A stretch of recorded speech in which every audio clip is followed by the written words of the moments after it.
Hello everybody, I'm Alfred, and this is more of an update on the AOC tax tourist dress. It's now going around the web that the lady, who designed the dress for her, the lady who stood beside her, in the popular pic, she's actually owing thousands in unpaid taxes. How can she be pushing the message tax the rich while she's owing the government taxes? You see, so it shows you the hypocrisy. This is the rules for thee but not for me. How many times have you seen these people who are telling you to wear masks, then they are not wearing masks? How many times have you seen these people who are telling you all kinds of nonsense about global warming, yet they have like 2-3 airplanes for one person? How does that even make sense? 3 or 5 private jets. You see, how many times do you see the hypocrisy? They want one thing for you, and they tell you you have to do this, but yet they are doing something else. Not to mention AOC is a multi-millionaire. There are a lot of people who, are not smart. I want to debate that.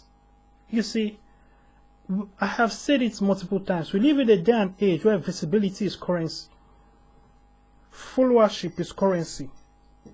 If you can have people's attention, if you can gather people's eyeballs, if people's eyeballs are on you, that is currency, that is money, that is monetized. Whether you monetize it or not, someone else is monetizing it.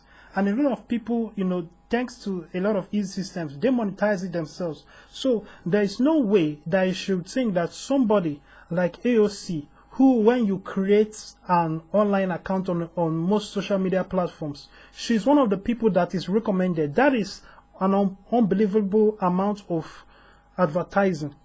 Not to mention that she's always doing crazy things that is always putting her in the news. So that in itself is a lot of exposure. That is a lot of currency. So she clearly is very wealthy, and she's also married to, or actually not married, she has a boyfriend that is a wealthy white fellow. So these are just common sense things. A lot of those people, that is one thing that all these so-called democratic socialists have in common.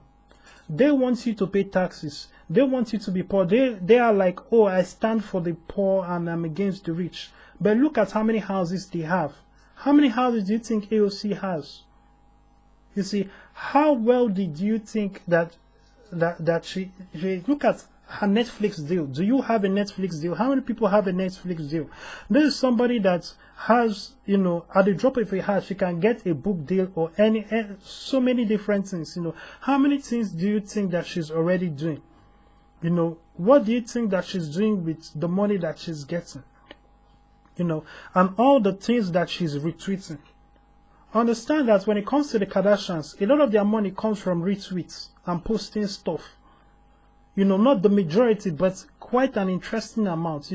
That is not money to be played around with, especially when you are investing that kind of money.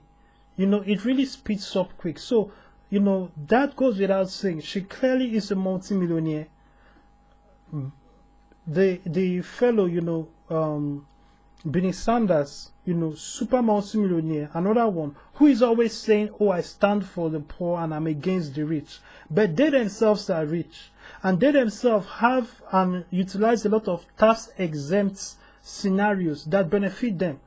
Look at the Clintons. Look at all the folks on the left who are like, they are pushing for that liberal nonsense, and that is their thing.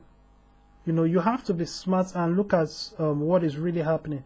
That being said, check out alfred.vip for more.